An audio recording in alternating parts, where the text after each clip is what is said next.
Okay, welcome everyone to Matrix monthly demos. We've got 4 demos coming up. First up is Halfshot and Christian, who are going to talk about paid integrations in Modular. I think this is Christian's first appearance on their monthly demos. So welcome, all that kind of good stuff. We do have Riot X and an update there that Benoit's going to give. He's currently just sorting out some things with his laptop, so that may come in second or may come down further down the line. Eric's going to talk about matrix.org and all the performance stuff we did recently. And Anoa is going to fill us in on an introduced Neo template. So, Halfshot. And Matthew will present this thing. It's not a real thing, Matthew. I don't believe you. It's not real. It is. It's kind of cool you have to see it anyway. to believe it. All right, I'm gonna roll with it. I'm gonna go with this. For a Halfshot. Oh, I'll see my stuff there. Yeah, let's talk about integrations. So up until now, Modular's not had the ability to add extras to it other than additional users, and we wanted to change that. So we've added a system called integrations, which is basically a bit of config attached to a Stripe subscription. So basically, you pay for a Slack bridge. We add a bit of config into your host, and then suddenly you have a Slack bridge. And this is a sort of dynamic system, so you can keep adding new bridges as you go. So I want to sort of show off here. We have a UI which we created, the integrations page. And currently we have a Slack bridge and a couple of authentication things on the bottom. Essentially, the process is very simple. You set up your host as usual. Let's go to no show without staging, and then we hit this, and you just hit that, and you pay $10 on the staging one. And then you hit proceed. You'll pay money. Money will come out of your wallet, and then this will happen. It will go green. And you could wait 5 minutes, or you could go to the host I made earlier, which is already done. And suddenly you've got a Slack bridge running. So, and essentially how this works is, as before, right, you want to add a Slack bridge to your room. So you go to something like a channel, go down to Slack. You'll notice here on this horribly squished screen that you now have a Slack integration on HS pre-demo staging Modular with the Modular logo. Anyway, let's just bridge a channel, one of these maybe. So you now bridged across on your private Slack instance. If we go find the channel in here, and we make sure you invite the bot, just in case you've not done that. All right, bridge. Even chart, already done this. So you go, hello. And you know the drill of bridging. It does the thing where it bridges things. Ta-da-da-da-da-da. And you have a paid bridge on your Modular host for the measly price of $10 a month, or 20 in the case of 5 instances. Also, puppeting is free with this one. We don't have puppeting in the public bridge. This is all free for you if you've paid for it. So at the moment, we've still got this slightly annoying interface for you to send a PM, but in the future, we'll have UI for this. But for now, you hit login, you hit this link. You authorize that your bridge can do lots of magic things. And then, ta-da, you have a Slack integration and a very slightly better looking HTML page than the previous one, if you remember what the previous one looked like. Yeah. Yay! And for an encore, Christian can... Oh, no, don't say anything. I'm going to talk to you. This is a nice thing we've got now where you can now find people without them ever talking to you. So Christian's never talked across this bridge. He's just connected, joined a Slack channel, but he's never actually talked on a bridge before. But we now automatically import all your contacts into the Slack bridge. So you can hit people before they even start talking to you. So in theory, I should be able to say hello. And that's not how you say hello, but get the point. I'm hoping he saw the message, or he might be even watching this demo. He might be able to respond back. You can respond on video, Christian. That works too. Yeah, maybe. If not, I will talk to the Slack bot instead. He will respond to me. Which is a bit depressing, the Slack bot. Oh no, there it is. It's there. Look, there you go. Bridge. A bridge just happened. Ta-da. And Slack so, bot yeah. responded to you. Lucky you. Oh no, I know. I'm so lucky. I've got 2. Ian says, "Welcome back." Funny right bot was this, but fundamentally we have puppeting, private and public, bridging to channels and things, and you can pay for this, and it happens, and that's cool. And this is out live, so if anyone actually wants a Slack bridge right now and they don't want to use matrix.org, they can use this one instead. Other bridges coming soon. Awesome. Thank you. It's super cool to see it in action. Congratulations, folk, for getting it together. And I guess that's us with a new Vector hat on, going and showing that off rather than from the Matrix side of things. Should I show Christian's thing quickly as well for his authentication stuff? Oh, yeah, sure. Do you want to get your stuff ready, Christian? Hello from Christian from the Modular team. This is a pre-recorded demo of the CAS Authentication integration. It stands for Central Authentication Service, and it's a single sign-on service that now customers can buy from inside of the Modular UI. We enabled this authentication integration this morning. It's now the second one. The first one being LDAP. CAS is a single sign-on server that you can have running in your own environment. This is now deployed on my local host and forwarded to an outside domain, so I'll be using that to log in. It uses a username and a password, and removes the step of signing into a server with a password, or at least with a password specific to Matrix, which should be a nice addition for our enterprise users. We already started development on 2 more authentication integrations, which I hope I can present next month. Bye. Who's next?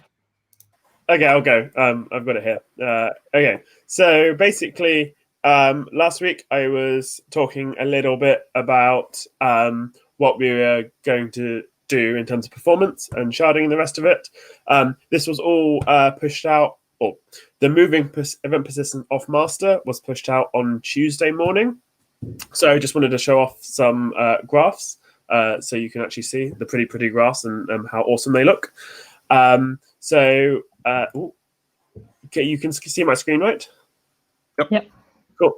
So this is the last 7 days. This is the master process.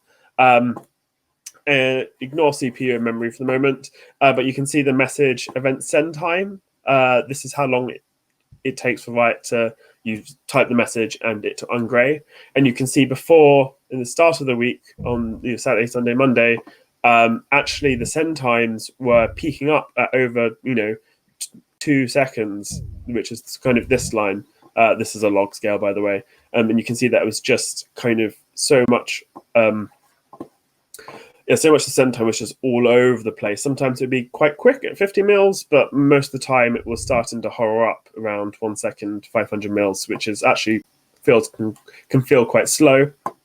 But then we released on Tuesday, and you can see this really nice line where everything sort of dumps down into 25 to 75 milliseconds to send. And you can see that this average, which is this white line, drops. And hilariously, you can also see that if we look at this black line, actually the number of events we're sending per second has also just increased, which is cool. The slightly amusing thing here is that actually, so this is the master process, which is now not doing any event persistence, is still using a lot of CPU, like a suspicious amount of CPU, and we don't actually know where that's going, which is slightly scary, but that's a job for next week, probably. But if we look at the actual event persistent itself, so this is now what's doing event persistence. You can see that actually it's only sitting there at around 50% CPU, which is cool, which gives us at least some headroom to continue growing without it affecting send times too much. It's probably worth, if we look at the past 14 days briefly, because over the weekend is actually a lot quieter usually. So if we go out, come on, chug, Prometheus, here we go. You can see that last week, like a lot of the times we just started getting really slow up here, but now boom, we still have a couple of slow bits here and there. I think these are big rooms which haven't been the cache yet, where people are sending in, it just churns for a bit and then it comes back to normal. But ideally we'd spend some time looking at that kind of thing to try and make it smoother and get this kind of 99%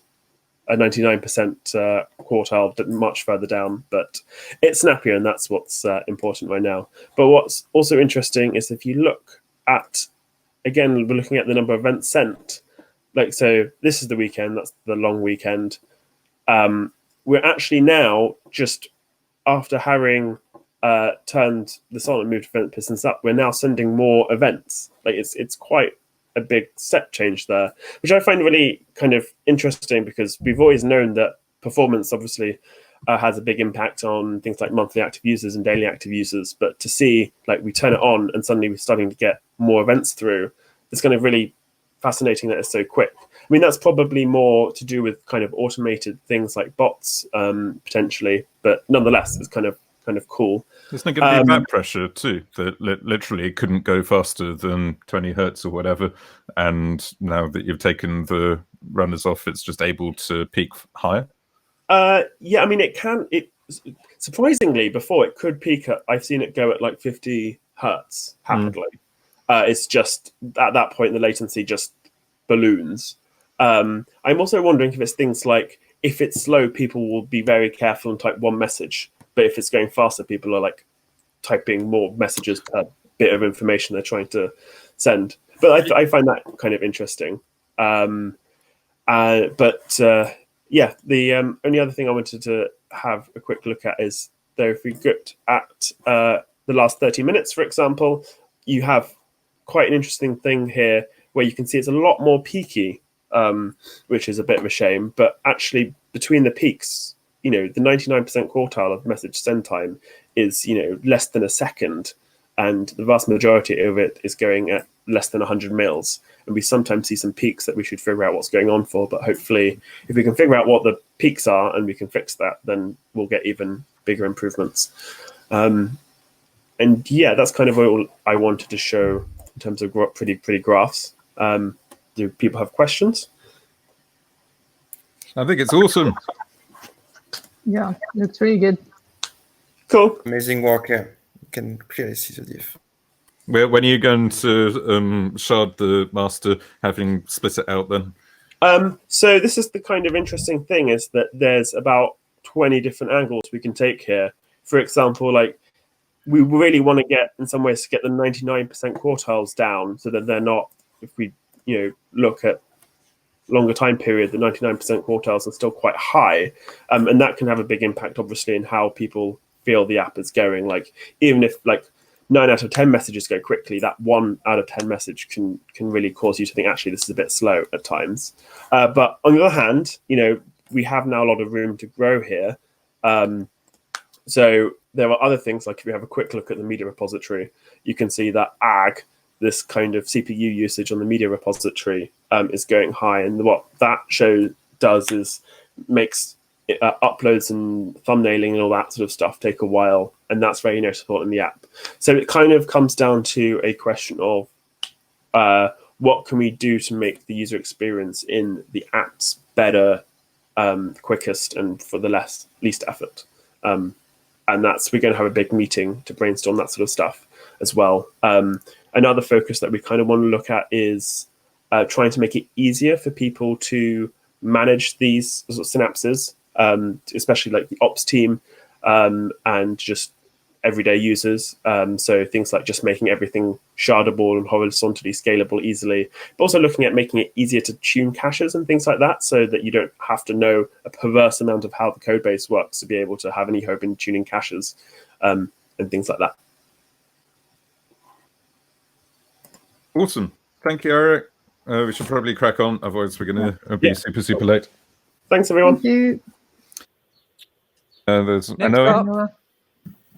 Yes. Hello, can you hear me, guys? Yep. Cool. Okay. Hopefully the screen sharing goes just as well. Can you see my screen? Affirmative. Yep. Cool. Okay. So over the last week, I've been working on a simple matrix bot that lets you do reminders and stuff. And it's pretty fully featured and has like Docker containers and whatnot. And I made this using this Neo template thing that I have.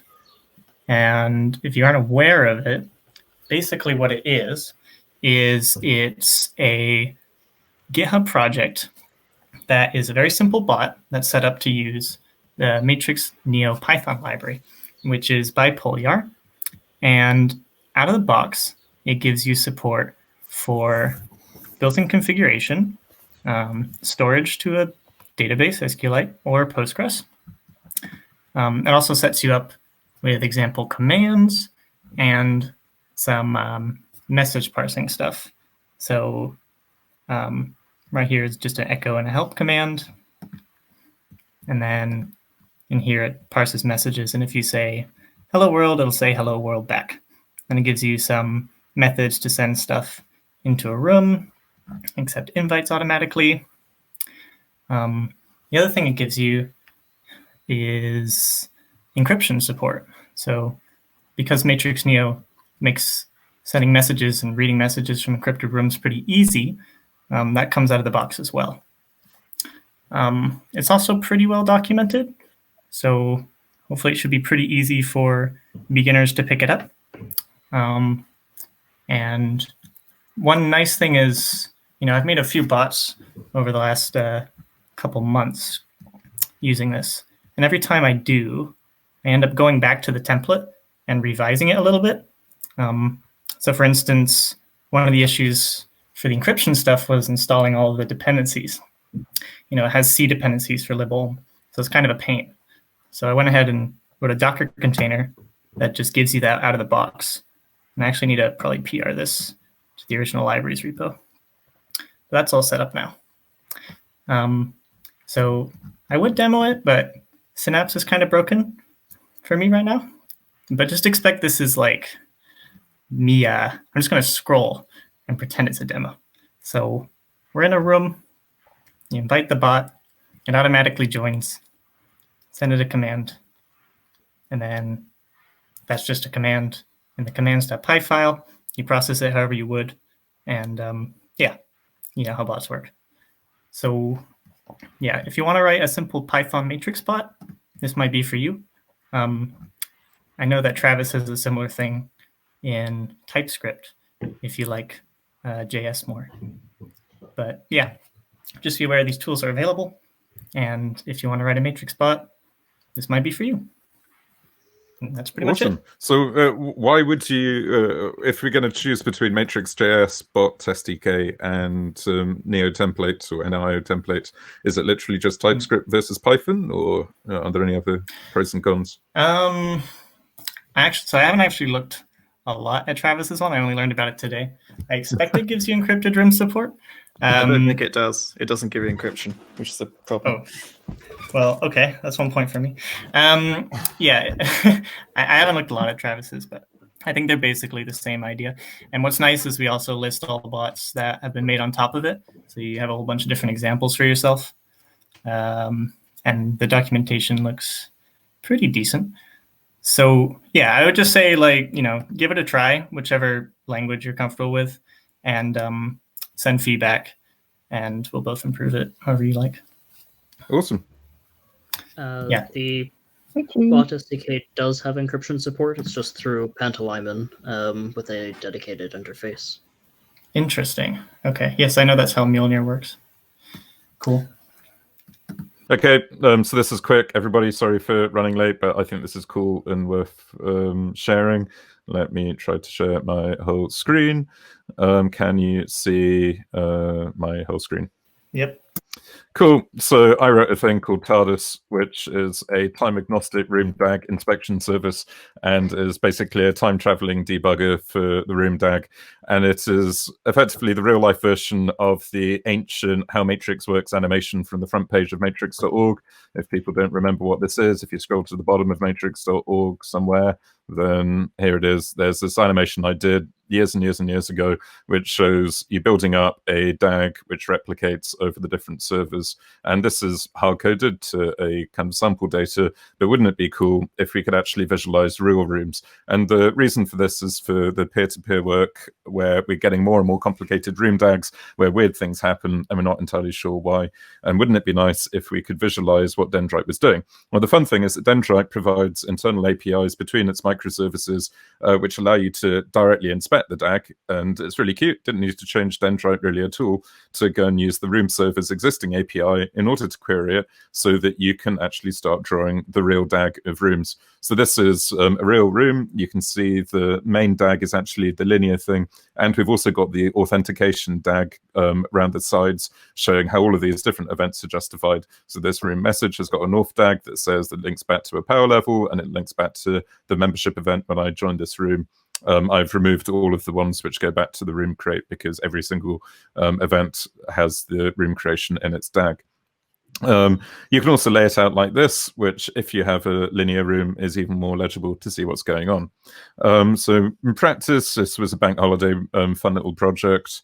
It's written in JavaScript using D3 and D3 DAG. It's on GitHub, as you saw, as TARDIS. And you can literally take a dendrite, which is exposing those APIs, and hit it directly. You've got a bunch in configuration. How many events do you want to see? Do you want to see state events? Do you want to see the auth DAG? Do you want to see missing events? Do you want to hide orphans? And it goes and hits these APIs like query latest events and state and query events by ID to basically spider the room in order to draw it.